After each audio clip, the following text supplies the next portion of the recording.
Okay, now if you're following our logic and believing some of the concepts we're talking about, I'll say we don't know what to believe either. Yeah, how can we know what to believe? There's so much information and there's so much disinformation. Right. But true or not, it's enlightening to look where this positions us. If we believe Greer and Greer's characterization, what does this make us think? How are our beliefs going to influence our actions? What are we going to be afraid of? What are we going to be attracted to? Remember, this could be a setup. So let's recap. Aliens aren't bad. The malevolent force that's abducting people and mutilating cows and mutilating people, they're not aliens. It's a government program. They're controlled cyborgs, human clones, genetic monsters, man-made genetic life forms. God knows what they are. They're likely part of a black government project that you're financing either by your tax dollars or, if you're into cocaine or heroin, your hard-earned drug money. Many researchers talk about a breeding program where super soldiers are produced and human clones are turned out. All, of course, courtesy of your tax dollars. No malevolence. They seem to do what they want, to whomever they want, whenever they want.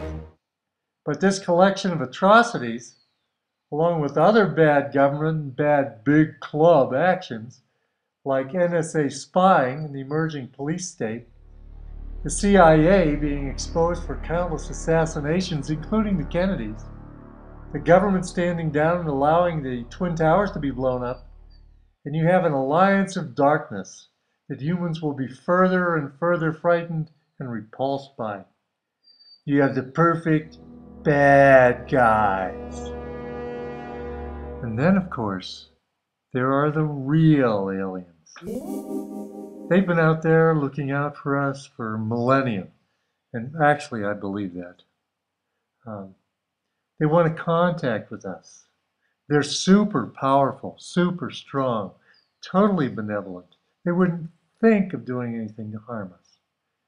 They want to love us, and not in the biblical sense. That's the government Well, side of that's it. what Stephen Greer and the Disclosure Project wants us to think. And he's just not some guy sitting around like us making podcasts. I mean, he's appeared on Larry King Live and CBS, BBC. I mean, Japan's NTV, all these outlets. So he's kind of mainstream in a way. Well, let's see, he's been on Sightings, Encounters, Coast to Coast AM, and the Armstrong Williams radio show, and hosts an internet radio segment called Conversations with Dr. Stephen Greer. So he's out there, he's got quite an audience. So I think this is what the big guys, the big club, want us to think is true. Okay, so imagine this scenario. The police state, perhaps with the help of the Sky Dreadnought, is spreading all over the planet. Because consciousness is awakening, however, it's a time of great struggle and conflict. The club, that we now all call the New World Order, expends a tremendous energy and wastes large amounts of technology to secure their dystopian nightmare. Instead of continuing to waste resources, the Order stages the creation of an alien messiah. After all, the people of Earth have been, before this time, conditioned to look to the skies for their rescue. So a grand entrance is staged worldwide, likely through holograms and ELF waves, creating custom-made appeals to each member of every religion. This being from off-planet is scripted to fulfill the coming Messiah prophecy in the Bible and all other religions. So there you have it, bingo. People drop to their knees and resist no more after the newly created alien Messiah is unveiled. Jesus. Well, not exactly.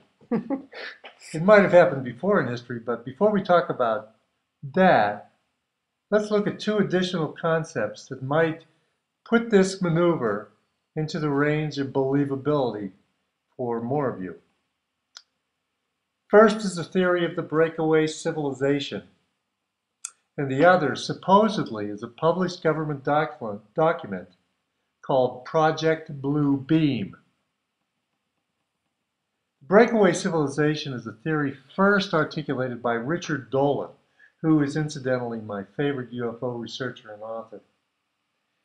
He explains the breakaway civilization in an interview that he did with the Dark Journalist, which sounds a little hokey, but the guy really knows how to interview. So let's hear from Richard himself. So let's think about what a breakaway civilization could be. Again, go back to the 1940s. Assume that something like Roswell happened, or the Aztec crash, or a number of other ones that I think did happen. So you've got this exotic ET technology. It's so far ahead of you, you can't hope to replicate it, but your scientists will work on it in highly compartmented, black budget environments where they have a lot of money and a lot of security to do it. So if they can't replicate it right away, they still might have some nifty ideas, maybe ways to improve integrated circuits or fiber optics and what have you. So nice money-making opportunities. And there, by the way, goes all of your incentive for unveiling the secret, because you have a goose that lays golden eggs. But let's say they go a step further. So you have a couple of genius scientists in a team, and they discover that they figured out propulsion. They figured out how to get these things without using gasoline, maybe some version of Tesla technology, maybe that's what this is, or some other way to access the 0-point energy field, whatever that answer is. And I don't know exactly what the answer is. I think it has to do with electrogravitics and Tesla technology, but whatever the answer is, let's say they get it. So now they're thinking, wow, this is awesome. The whole world can have their own flying saucers. We can just zip around the planet not using free energy, right? Wrong. Because their bosses would say, great job, guys. We're not going to let this one get out. This stays here. Because that, of course, would take down the petroleum industry. That would take down everything. That's a global revolution right there, with implications that are vastly too frightening for these people to contemplate. That is too much freedom for you and me. And I don't mean to sound cynical here, but the fact is, if they're trying to run a world, A, they're not worried about running out of petroleum. It's 1960 and you seem like you have enough to last forever. And by 1960s consumption, maybe it would have, right?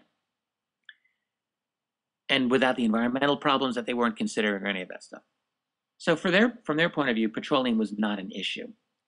They're making a lot of money off of it. So they thought, let's keep this classified. Let's keep working it. Let's see where we go. Well, now you've got a situation where this technology is classified. The rest of the world is literally unable, it's illegal for them to follow up. Certain patents are classified. So we're all going on this petroleum paradigm, but they're moving on to something totally different. So they're in a different science. Our future is now being held hostage, and they're just jumping further and further ahead, because the way science works is one breakthrough leads to another, which leads to another. And if a certain population is prevented from making that first breakthrough, then these other guys are just going to go farther and farther ahead. That's true. And I think that is exactly what's happened. So what do I mean by that? Well, I think that they've developed their own, for lack of a better word, their own flying saucers.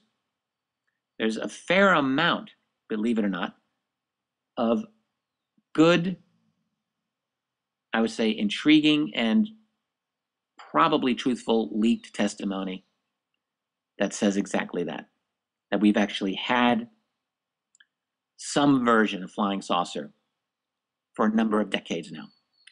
If that is so, that means that the black budget worlds had the ability to go off world. They've had the ability to go to the moon, Mars, maybe, sure, why not? Have they gone elsewhere? It would give them a society that is so radically different, with a knowledge base that is so fundamentally different from what the rest of us have, that you can consider them legitimately, I'd say, a separate civilization, one that has broken away from our own, hence the phrase breakaway civilization. So if there is such a civilization, what are they going to do with that technology? One idea might be enter Project Bluebeam. Okay, we're going to introduce you to Project Bluebeam through an article that was written by Serge Monast. But we want you to know that Serge Monast, along with another journalist who were both researching Project Bluebeam, died of heart attacks within weeks of each other, although neither of them had history of heart disease. Serge was in Canada, the other one was a Canadian journalist visiting Ireland. And prior to his death, the Canadian government abducted Serge's daughter in an attempt to dissuade him from pursuing his research into Project Bluebeam. Meanwhile, his daughter was never returned. So one thing you should know is that pseudo-heart attacks are one of the alleged methods of death induced by Project Bluebeam. It's important to remember that the infamous NASA Bluebeam project has 4 different steps. And in order to implement the New Age religion with the Antichrist at its head, we must remember that the New Age religion is the very foundation for the New World government, without which religion, the dictatorship of the New World Order, is completely impossible. So the first of the 4 steps is engineered earthquakes and hoaxed discoveries. And this concerns the breakdown or the reevaluation of all the archaeological knowledge. It deals with artificially created earthquakes at certain precise locations on the planet of supposedly new discoveries which will finally explain to all the people the error of all the fundamental religious doctrines. So in other words, the falsification of this information will be used to make all nations believe that their religious doctrines have been misunderstood, misinterpreted for centuries. Yeah, and by these earthquakes, it'll be possible for scientists to rediscover the arcane mysteries, which will be used to discredit all fundamental religious doctrines. This is the first preparation for the plan for humanity, because what they want to do is destroy the beliefs of all Christians and Muslims on the planet. To do that, they need some false proof from far past that'll prove to all nations that their religions have all been misinterpreted and misunderstood. The second step in the NASA Bluebeam project involves a gigantic space show with 3-dimensional optical holograms and sounds, laser projection of multiple holographic images to different parts of the world, each receiving a different image according to the predominating regional national religious faith. This new God's voice will be speaking in all languages. Well, there are 2 different aspects of step 2. The first is the space show. Where does the space show come from? The space show, the holographic images, will be used in the simulation of the ending, during which all nations will be shown scenes that will be the fulfillment of that which they desire to verify the prophecies in adversary events. The result of these deliberately staged events will be to show the world the new Christ, the new Messiah, Maitreya, for the immediate implementation of the new world religion. Enough truth will be foisted upon an unsuspecting world to hook them into the lie. Quote, even the most learned will be deceived. This project has perfected the ability for some device, referred to as tractor beams by ufologists, to lift up an enormous number of people as in a rapture and whisk the entire group into a never-never land. We see tests of this device in the abduction of humans by those mysterious little alien greys who snatch people out of their beds and through windows into waiting motherships. The calculated resistance to the universal religion and the new Messiah and the ensuing holy wars will result in the loss of human life on a scale never imagined before in all of human history. So there's a lot of details in this article by Serge Monast, and we're going to have a link to it in the show notes so you can read it in detail, because it is quite lengthy and pretty fascinating, so be sure to check that out. Meanwhile, the projections of Jesus, Mohammed, Buddha, Krishna etc. I mean, all the big guys.